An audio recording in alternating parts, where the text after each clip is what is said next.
Hello बच्चों, तो आज हम लोग स्टार्ट करने वाले हैं थायराइड ग्लैंड। थायराइड ग्लैंड की लोकेशन की बात करें तो थायराइड ग्लैंड जो होता है गर्दन में पाया जाता है। थायराइड ग्लैंड कहाँ पाया जाता है? गर्दन में पाया जाता है। Anterior to trachea and below to larynx, मतलब ट्रेकिया के आगे और लैरिंग्स के जस्ट नीचे, ठीक है, वॉइस बॉक्स के जस्ट नीचे। इसका आकार जो होता है एच शेप या बटरफ्लाई शेप यानी तितली जैसा होता है, ठीक है। इसके बीच में इस्थमस होगा और आसपास राइट और लेफ्ट लोब होंगे, ठीक है। पार्ट्स की बात करें तो इसका लेफ्ट लोब होता है, इस्थमस होता है और राइट लोब होता है, ठीक है। उसके बाद बात करते हैं याद रखने की ट्रिक, लवली इंडियन रोज। तो लवली इंडियन रोज, ठीक है। लवली से हो गया लेफ्ट लोब, इंडियन से हो गया इस्थमस और रोज से हो गया राइट लोब, ठीक है। इस तरीके से आप याद कर सकते हैं। डेवलपमेंट की बात करें, thyroid gland develops from the Indo डर्म of primitive pharynx, यानी कि ये कहाँ से डेवलप होता है, मतलब कहाँ से इसकी उत्पत्ति होती है। Thyroid gland develops from the endoderm of primitive pharynx, मतलब जब फेरिंग्स प्रिमिटिव हो, प्रिमिटिव फेरिंग्स मतलब फेरिंग्स जब बन रहा होता है वहीं से उसके एंडोडर्म से इसकी डेवलपमेंट होती है, ठीक है। इसे जोड़ने वाली डक्ट थायरोग्लोसल डक्ट जो बाद में खत्म हो जाती है, इसे कौन सी डक्ट जोड़ती, इसको डक्ट जो जोड़ती है उसका नाम है थायरोग्लोसल, जो बाद में डिमिनिश हो जाती है, ठीक है। अगर डक्ट ना मिटे तो थायरोग्लोसल सिस्ट फिस्टुला बन जाता है। अगर किसी वजह से ये डक्ट जो इसे जोड़ रही थी फेरिंग्स के साथ वो नहीं मिट रही है तो थायरोग्लोसल सिस्ट या फिस्टुला बन जाता है, ठीक है। ये आपके लिए एज सच आपके लिए इंपॉर्टेंट नहीं है, लेकिन आपके लिए इंपॉर्टेंट ये है कि इसका डेवलपमेंट कैसे होता है, ठीक है। इंडोडर्म ऑफ प्रिमिटिव फेरिंग्स, बस इतना काफ़ी आपके लिए।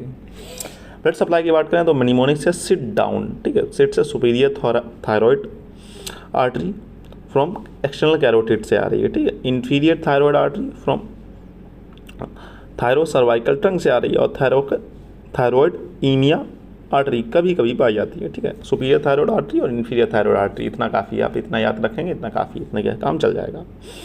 वेनस ड्रेनेज की बात करें तो वेनस ड्रेनेज में यहाँ पर 3 वेन्स हैं। कौन कौन सी हैं? MILS, M से हो गया मिडल, I से हो गया इन्फीरियर, L से हो गया लैटरली और S से हो गया सुपीरियर थायराइड वेन्स, ठीक है। Drain into IJV and brachiocephalic when, मतलब ये जो वेन है ये कहाँ पर ब्लड को डालती हैं? IJV, इन्फीरियर जुगुलर वेन में डालती हैं और ब्रेकियोसेफेलिक वेन में डालती हैं, ठीक है। हिस्टोलॉजी की बात करें, आपके सिलेबस में पूछा गया हर ऑर्गन की हिस्टोलॉजी भी आप लोग पढ़नी है। तो हिस्टोलॉजी में बात करें तो फंक्शनल यूनिट जो इसका है वो फॉलिकल है, ठीक है। Follicles filled with colloid which stores thyroglobin. देखो ये जो फॉलिकल्स हैं जिनसे ये बना हुआ है, ये क्या है, ये कोलोइड से बड़े होते हैं, जिनके अंदर क्या भरा होता है? थायरोग्लोबुलिन भरा होता है, एक प्रोटीन नाम है, ठीक है। इसके 2 मेजर सेल्स होते हैं, फॉलिकुलर सेल्स जो T3 T4 सेल्स बनाते हैं। इसके 2 सेल्स होते हैं। देखो अगर हिस्टोलॉजी आप इसे काट पीट के देख रहे हो तो क्या आपको 2 प्रकार के सेल्स आपको देखने को मिलेंगे। कौन कौन से? एक फॉलिकुलर सेल्स होंगे जो T3 और T4 मतलब हार्मोन है उन्हें बनाएंगे, और पैराफॉलिकल सेल्स होंगे वो C सेल्स, वो कैल्सीटोनिन बनाते हैं, कैल्शियम को कंट्रोल करता है, कैल्सीटोनिन बनाता है, ठीक है। इसमें 2 प्रकार के सेल्स होते हैं। कौन कौन से? एक फॉलिकुलर सेल्स जो कि T3 और T4 हार्मोन बनाएंगे और दूसरे होते हैं पैराफॉलिकुलर जो कि उन्हें C सेल्स भी कहा जाता है, वो कैल्सीटोनिन बनाते हैं, ठीक है। हार्मोन्स कौन कौन से हैं इसके? तो हार्मोन्स T3 T4 और कैल्सीटोनिन। वहीं पर हमने बता दिया कि 2 बनते हैं, एक फॉलिकुलर सेल्स है T3 T4 बनता है, पैराफॉलिकुलर सेल्स से हमारा कैल्सीटोनिन बन रहा था, ठीक है। तो वही हार्मोन हो गए यहाँ पर। T3 ट्राई आइडो थायरोनिन, T4 थायरोऑक्सिन और C से कैल्सीटोनिन, ठीक है। याद रखने T3 T4 regulate metabolism, C reduces calcium, मतलब C जो होता है वो कैल्शियम को रिड्यूस करता है, ठीक है।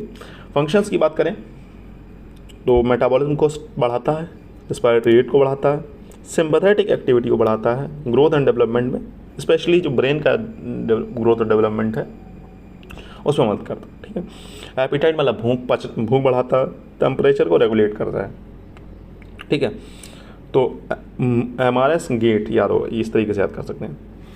अब इसकी अप्लाइड एस्पेक्ट की बात करें तो हाइपोथायरॉयडिज्म मतलब कॉजेज है आयोडीन डिफिशियंसी, किसकी वजह से होती है हाइपोथायरॉयडिज्म? आयोडीन की डिफिशियंसी से। इसमें सिम्टम्स क्या होंगे? वजन आदमी का बढ़ जाएगा, लिथार्जी मतलब आदमी आलसीपना होगा, लिथार्जीनेस होगा, और कोल्ड इंटॉलरेंस मतलब ठंड को बिल्कुल बर्दाश्त नहीं कर पाएगा, ठीक है। डिसीज़ कौन सी होगी? Myxoedema in adults, cretinism in child. Myxoedema किस में होती है? एडल्ट्स में, और क्रिटिनिज्म किस में होता है? चिल्ड्रन में, ठीक है। ये बात करेंगे हाइपरथायरॉयडिज्म। हाइपरथायरॉयडिज्म होती है इसकी ये किसकी वजह से होती है हाइपरथायरॉयडिज्म? ग्रेव्स डिसीज जब होगी उसके बाद हाइपरथायरॉयडिज्म हो जाएगा। सिम्टम्स इसमें क्या क्या होंगे? इसमें एकदम उसके उल्टे, वेट लॉस होगा, हीट इंटॉलरेंस होगा, एंजाइटी मतलब बेचैनी, मतलब एकदम एंजाइटी होगी किसी चीज़ को, और ट्रैकीकार्डिया। ठीक है, ट्रैकीकार्डिया मतलब हार्ट रेट जो होगी वो बढ़ जाएगी। ठीक है, तीसरा इसमें प्रॉब्लम आता है गॉइटर। गॉइटर में थायराइड ग्लैंड की अबनॉर्मल इन्लार्जमेंट। तो गॉइटर तो आप बचपन से पढ़ते आ रहे हैं, तो ऐसा उसे कोई समझाने की जरूरत नहीं है। मोस्टली ड्यू टू ये भी किसकी वजह से होता है? आयोडीन डिफिशियंसी की वजह से होता है। अब पूरी अगर समरी की बात करें तो हम लोग पार्ट्स पढ़े थे, LIR लवली इंडियन रोज, यानी कि लेफ्ट लोब, इस्थमस और राइट लोब। ब्लड सप्लाई की बात करें, सिट डाउन, सुपीरियर और इन्फीरियर थायराइड आर्टरी। हार्मोन्स की बात करें, T3, T4 और कैल्सिटोनिन पढ़ा था हम लोगों ने। फंक्शंस की बात है, MRS गेट यानी metabolism, respiratory rate, sympathetic activity, growth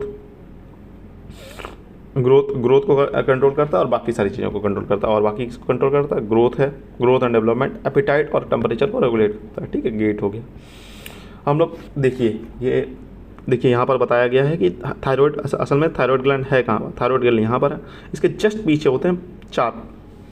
जब आप आगे से देखेंगे, इसका फ्रंट व्यू देखेंगे तो इस तरीके से आपको देखने को मिलेगा। देखो, राइट लोब, लेफ्ट लोब और इस्थमस। पीछे से देखेंगे तो थायराइड ग्लैंड में पीछे इसके दोनों लोब के ऊपर, 2 ऊपर 2 नीचे कौन? पैराथायराइड ग्लैंड लगे होंगे। ठीक है, पैराथायराइड ग्लैंड ऐसा इंपॉर्टेंट नहीं, लेकिन उसका एक शॉर्ट लेक्चर, मतलब उसका क्या करूँगा मैं, मतलब शॉर्ट में बता दूंगा। ठीक है, पैराथायराइड नॉर्मली नहीं पूछा था, लेकिन थायराइड ग्लैंड इंपॉर्टेंट था इसलिए।